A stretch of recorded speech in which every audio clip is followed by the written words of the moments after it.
Welcome to this explainer. I really want you to think of a nation's constitution not as some static, dusty old document locked away in a museum somewhere, but as a living, breathing rulebook. Seriously, it's a set of laws that has to evolve and adapt to the constantly shifting realities of our society. But here's the massive, fundamental dilemma we're exploring today. How exactly do you change the supreme law of a nation without, breaking it? Think about it. You absolutely have to adapt to the times to meet the needs of the people, right? Because if there's no way to amend the rules, the alternative is usually extra-constitutional methods, like, say, a revolution. But on the flip side, if you make it too easy to alter the Constitution, you risk politicians just ripping up the rules to suit their own agendas. So it's a really high-stakes balancing act. Okay, let's dive right into this. Today, we're tracing the fascinating historical tug-of-war behind amending India's constitution. We'll hit the founders' constitutional dilemma, 3 ways to amend, flaws in the system, and driving social and political change. Then we'll get into the epic battle of parliament versus the judiciary, and finally wrap up with the basic structure doctrine. All right, kicking things off with part 1, the founders' constitutional dilemma. So, picture this. When the eminent personalities of the Constituent Assembly sat down to draft the Constitution of India, the debates around how to actually amend it were incredibly intense. They were essentially looking at 2 very different global models. On one hand, you've got the British Constitution. It is entirely flexible. Changing the constitutional law there is basically just an ordinary, everyday procedure. On the other hand, you have the American Constitution, which is notoriously rigid and incredibly difficult to modify. The framers in India, including giants like Dr. B.R. Ambedkar, knew they couldn't just copy either one. They needed a hybrid compromise. They needed that perfect blend of flexibility and rigidity to meet the unique, dynamic conditions of a newly independent, wildly diverse society. Which brings us to part 2, 3 ways to amend. Let's move to and see how this builds. To pull off this massive compromise, the framers created a system of escalating difficulty under Article 368. Step 1 is a simple majority in Parliament, basically just passing it like an ordinary law. Easy enough. Step 2 raises the bar significantly, requiring a special majority. And then there's Step 3. This is the absolute highest hurdle, demanding a special majority plus formal ratification by the states. Now, the whole logic behind this structure is actually brilliant. It maps the amendment method directly to the gravity of the law. As you'll see, a simple majority covers administrative flexibility, things like the admission of new states. A special majority, which means you need an absolute majority of total membership, and 2/3 of the members present and voting, is required for much heavier elements, like modifying your fundamental rights. But for the core operational framework of the entire republic, like the election of the president, you need that special majority plus state ratification. Basically, the most critical democratic functions are protected by the absolute most difficult amendment processes. To really wrap our heads around that highest hurdle, let's consider the most rigorous provisions of Article 368. For issues that deeply affect the federal structure of the country, we're talking matters dealing with the Supreme Court, the high courts, or how legislative powers are distributed between the union and the states, it is simply not enough for the central parliament to agree. No way. At least half of all the state legislatures must also formally ratify the amendment. That is a huge check on power. Now let's shift gears to part 3, flaws in the system. So the system the founders designed was a brilliant compromise for sure, but a critical evaluation shows it definitely wasn't perfect. There are some really notable criticisms of this amendment process. First off, there's a total lack of a popular referendum. The actual wishes of the people aren't directly taken via a vote. Second, despite that ratification rule we just talked about, the states actually have a pretty insignificant role overall, mostly because they cannot initiate an amendment themselves. Only Parliament holds that exclusive power. Third, if the Lok Sabha and Rajya Sabha end up deadlocked on an amendment bill, there's no provision for a joint sitting to resolve it. And fourth, there is literally no time limit set for the states to ratify those high-tier amendments, which, as you can imagine, can lead to massive, massive delays.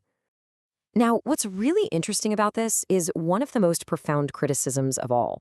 This procedure opens up a lawyer's paradise.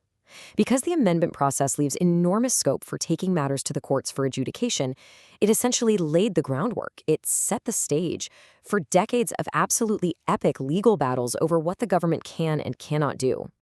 Moving right along to part 4, driving social and political change. And those legal battles, they were completely inevitable. Because the amendment power was used heavily in the real world to drive massive shifts in India. Over 80. I really want you to absorb that number.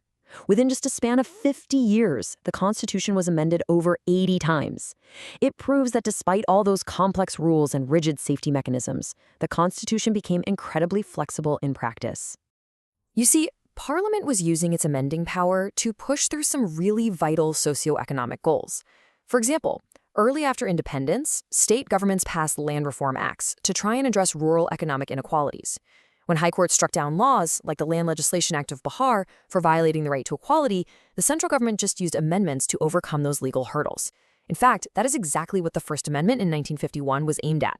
But on top of that, amendments also drove major political modernization, like the 61st Amendment, which famously lowered the voting age from 21 down to 18. Which brings us to the climax, Part 5, Parliament versus the Judiciary. This relentless drive for social change led straight into a massive, high-stakes institutional collision. It became a monumental tug-of-war between a parliament demanding limitless power and a judiciary desperately trying to step in and protect rights. Let's look at the timeline. In 1951, in the Shankari Prasad case, Parliament actually won early when the Supreme Court ruled that Parliament did have the power to amend fundamental rights. But skip ahead to 1967, the Goloknath case. The Supreme Court dramatically reverses course, ruling Parliament had no power to amend any part of the fundamental rights. Boom. This completely shocked the government. So, Parliament retaliates aggressively in 1971 with the 24th and 25th Amendments, attempting to totally paralyze judicial review regarding constitutional amendments. Parliament was basically shouting, "We can do whatever we want." This escalating war absolutely had to break. And that brings us to the resolution in Part 6, the basic structure doctrine. So the crucial point is that 1973 showdown, the legendary Keshavananda Bharathi case. It brought us to a historic resolution. The Supreme Court examined those new retaliatory amendments and held a profound view. Parliament does have absolute power to amend any part of the Constitution, including fundamental rights. But, and this is a massive, game-changing but, provided that such an amendment does not damage or destroy the basic structure of the Constitution. It is just a brilliant philosophical compromise. It gives lawmakers the power they actually need to bring about social welfare, while simultaneously drawing a permanent line in the sand to stop the legislature from becoming totally despotic. Now, you might be wondering, what exactly is the basic structure? Well, the Supreme Court didn't actually hand out a neat, tidy checklist right then and there, but over time, through various judgments, core democratic pillars have emerged as entirely unamendable features. We're talking about secularism, sovereignty, the republican character of the state, democracy itself, the rule of law, and the independence of the judiciary. Parliament simply cannot legislate these foundational values out of existence. No way! And this brilliantly illustrates what the renowned constitutional scholar Casey Ware originally noted, that the Indian Constitution presents a striking good balance in the methods of amendment. Think about it.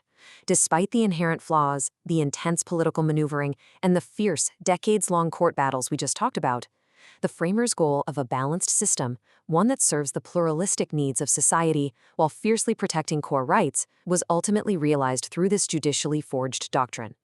But it does leave us here with a final provocative thought.